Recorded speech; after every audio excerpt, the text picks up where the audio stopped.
제25장. 아브라함이 후처를 맞이하였으니 그의 이름은 그두라라. 그가 시므란과 욕산과 무단과 미디안과 이스박과 수아를 낳고, 욕산은 스바와 드단을 낳았으며 드단의 자손은 아수르 족속과 르두시 족속과 르움미 족속이며, 미디안의 아들은 에바와 에벨과 하녹과 아비다와 엘다아이니 다 그두라의 자손이었더라. 아브라함이 이삭에게 자기의 모든 소유를 주었고 자기 서자들에게도 재산을 주어 자기 생전에 그들로 하여금 자기 아들 이삭을 떠나 동방 곧 동쪽 땅으로 가게 하였더라. 아브라함의 향년이 175세라. 그의 나이가 높고 늙어서 기운이 다하여 죽어 자기 열조에게로 돌아가매, 그의 아들들인 이삭과 이스마엘이 그를 마므레 앞 헷 족속 소할의 아들 에브론의 밭에 있는 막벨라 굴에 장사하였으니 이것은 아브라함이 헷 족속에게서 산 밭이라. 아브라함과 그의 아내 사라가 거기 장사되니라. 아브라함이 죽은 후에 하나님이 그의 아들 이삭에게 복을 주셨고, 이삭은 브엘라헤로이 근처에 거주하였더라. 사라의 여종 애굽인 하갈이 아브라함에게 낳은 아들 이스마엘의 족보는 이러하고, 이스마엘의 아들들의 이름은 그 이름과 그 세대대로 이와 같으니라. 이스마엘의 장자는 느바요시요, 그 다음은 게달과 앗부엘과 밉삼과 미스마와 두마와 마사와 하닷과 데마와 여둘과 나비스와 게드마니. 이들은 이스마엘의 아들들이요 그 촌과 부락대로 된 이름이며 그 족속대로는 12 지도자들이었더라. 이스마엘은 향년이 137세에 기운이 다하여 죽어 자기 백성에게로 돌아갔고, 그 자손들은 하윌라에서부터 아수르로 통하는 애굽 앞 술까지 이르러 그 모든 형제의 맞은편에 거주하였더라. 사랑하는 우리 프라임교회 성도 여러분, 그리고 각자의 자리에서 또 온라인으로 하루의 첫 시간을 주님께 올려드리는 모든 예배자 여러분들을 주님의 이름으로 환영하고 축복합니다. 2026년 4월 14일 화요일 창세기 25장 1절에서 18절 말씀을 가지고 죽어도 끝나지 않는 복이라는 제목으로 함께 말씀 나누겠습니다. 오늘 우리가 함께 나눌 이 창세기 25장 본문은 성경 역사상 가장 위대한 믿음의 조상이라 불리고 그 여정을 걸어가던 한 사람 아브라함의 마지막 모습을 잔잔하게 그리고 매우 장엄하게 그려내고 있습니다. 75세의 나이에 너의 고향과 친척 아비집을 떠나서 내가 내게 보여줄 땅으로 가라는 이 하나님의 알 수 없는 부르심 앞에 자신의 모든 안정된 기반을 뒤로하고 어찌 보면 이 광야로 발걸음을 내딛었던 아브라함이었습니다. 그렇게 시작된 그의 나그네 여정이 무려 100년이라는 긴 세월 동안 이어졌고, 이제 그는 175세라는 나이로 이 땅에서의 이제 또 주님의 나라에 가게 되는 것이죠. 당시 고대 근동 사회에서 죽음이란 뭐 지금도 그렇습니다만 모든 것의 끝이자 단절이죠. 평생을 떠들며 살았던 한 족장의 죽음은 그가 이뤄놓은 모든 성취가 모래성처럼 무너지는 한순간으로 여겨졌을 것입니다. 더군다나 아브라함은 100년 동안이나 가나안 땅을 밟고 살았지만 그가 합법적으로 소유한 땅이라고는 아내 사라와 자신이 묻히기 위해서 은 400세겔을 달아주고 산 헤브론의 막벨라 굴 하나뿐이었죠. 세상의 눈으로 보면 참으로 허무하고 초라한 결말처럼 보일 수 있습니다. 그러나 성경은 아브라함의 죽음을 결코 끝이라고 이야기하지 않죠. 그의 육신은 장사되었으나 그가 평생을 바쳐 신뢰했던 하나님의 언약은 그의 무덤 위에서 더욱 찬란하게 피어오릅니다. 인간의 유한한 생명은 흙으로 돌아가지만 창조주 하나님의 약속은 세대를 넘어 영원히 숨쉰다는 사실을 오늘 본문이 우리에게 강력하게 보여주고 있습니다. 우리 두 가지를 한번 같이 묵상해 보도록 하겠습니다. 첫 번째로 우리가 기억할 것은 약속의 영원성입니다. 11절 말씀, 아브라함이 죽은 후에 하나님이 그의 아들 이삭에게 복을 주셨고 이삭은 브엘라헤로 근처에 거주하였더라. 아브라함의 죽음 이후에 성경은 지체 없이 하나님이 그의 아들 이삭에게 복을 주셨다라고 선언합니다. 이 짧은 한 구절 속에 엄청난 신학적 통찰이 있죠.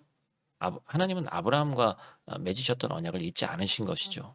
인간 아브라함은 무대 뒤로 퇴장했지만 그 언약을 성취하시는 하나님은 여전히 무대 중앙에서 역사를 주관하고 계신 것이죠. 더 나아가서 본문은 언약의 자손인 이 이삭뿐만 아니라 육신의 자녀인 이스마엘에게 주셨던 하나님의 약속마저도 철저하게 성취되는 모습을 보여줍니다. 이스마엘의 후손들이 12 촌락과 부락을 이루고 지도자가 된 것은 우리 하나님의 말씀이 얼마나 한치의 오차도 없이 신실하게 이루어지는지를 증명합니다. 이런 하나님의 신실하심을 묵상할 때면 깊은 산속이나 오래된 시골집 마당에 커다랗게 자라난 이 호두나무가 떠오릅니다. 호두나무는 묘목을 심고 나서 열매를 맺기까지 아주 오래 걸리는 나무죠. 저희 집 앞에도 몇 그루 있습니다만. 그래서 옛 어른들은 호두나무는 자신을 위해 심는 것이 아니라 자손들을 위해 심는 것이라고 말씀하셨습니다. 심는 사람은 그 풍성한 열매와 시원한 그늘을 다 누리지 못하고 세상을 떠나는데 그의 자녀와 손주들이 그 나무 아래서 쉼을 얻고 열매를 맺는다는 것이죠. 저희 동네도 주민들이 하여튼 이 호두가 열리는 계절은 그 공짜 호두를 얻고자 해서 엄청 모입니다. 그러나 아브라함이 심었던 이 믿음의 순종이라는 씨앗이 어찌 보면 그의 눈앞에서 거대한 제국으로 완성되지 않았죠.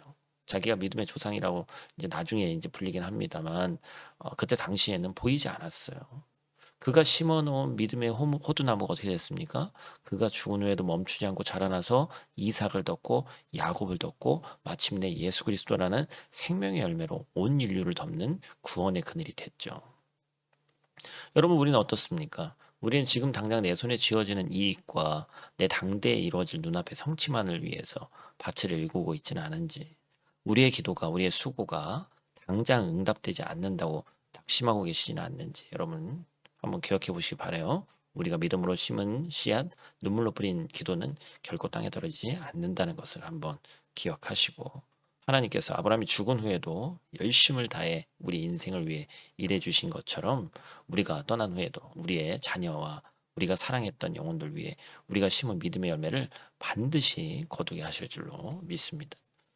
두 번째로 기억할 것은 거룩한 거리두기입니다. 6절 말씀, 자기 서자들에게도 재산을 주어 자기 생전에 그들로 하여금 자기 아들 이삭을 떠나 동방 곧 동쪽 땅으로 가게 하였더라.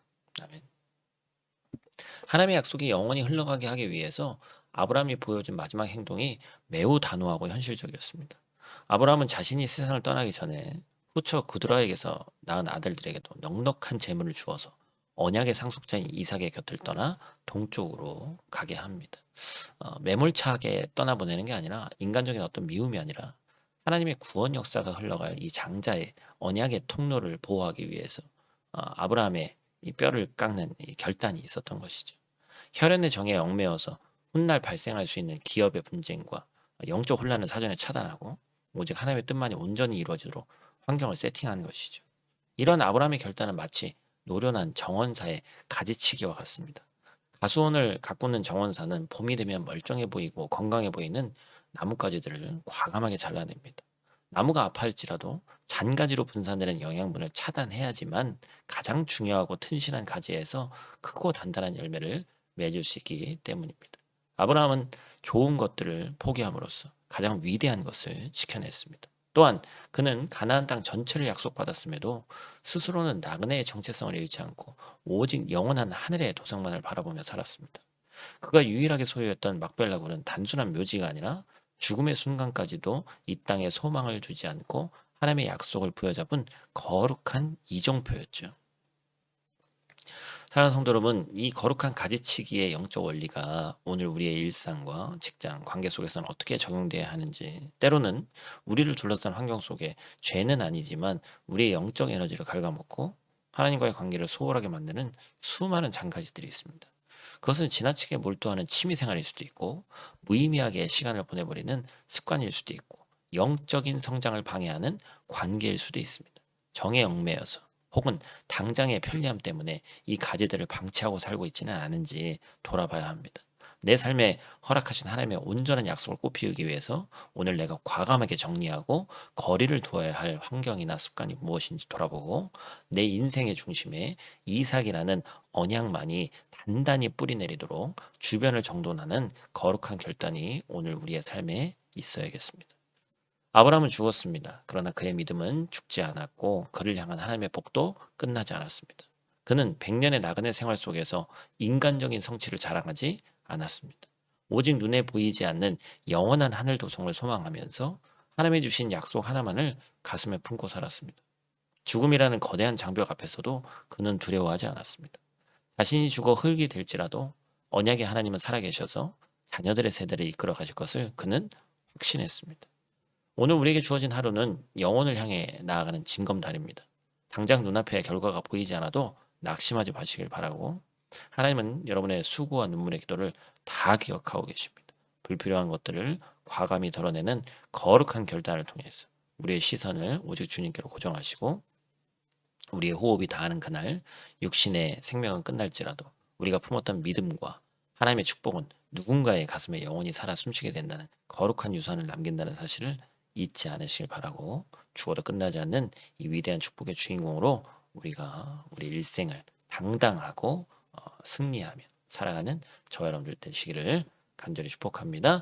오늘 말씀 가지고 한번 실천사항 나눠보는 것은 영적인 가지치기를 해보자. 아까 제가 말씀 가운데도 잠깐 나눴습니다만 하나님의 말씀과 음성에 집중하는데 신앙에 방해가 되지만 습관적으로 들여다보는 뭐 스마트폰 앱, 이 스마트폰 얘기를 요즘에 종종 제가 하는데요. 오늘 하루 동안 한번 삭제해보고 없어도 되는 것들이 있죠, 그렇죠? 전혀 읽지 않으면서 쌓여만 가는 불필요한 구독 서비스들 한번 즉각적으로 해지해서 이것들이 나에게 잠깐의 기쁨이 줄 수 있지만 하나님께 나아가는 절대적 시간과 많은 것을 제지하고 있다면 그런 것들을 과감하게 한번 결단해 보시는, 그래서 그로 인해 확보된 이 시간과 공간에 하나님의 말씀을 한번 채우는 귀한 시도를 한번 해보시기를 간절히 축복합니다. 우리 다 같이 있는 자리에서 함께 기도하고 마치도록 하겠습니다. 살아계셔서 지금도 역사하시는 전능하신 아버지 하나님, 세월은 흐르고 세대는 교체되고 우리의 욕심은 날로 쇠하여 가지만 하나님의 언약은 영원토록 변함없음을 이 아침에 다시 한번 깨닫게 하시니 감사를 드립니다. 아브라함의 호흡이 멈춘 뒤에도 하나님께서 맺으신 그 언약을 기억하시고 이삭에게 크신 복을 내려주셨던 그 신실하신 하나님이 바로 오늘 우리의 하나님이심을 믿고 찬양합니다.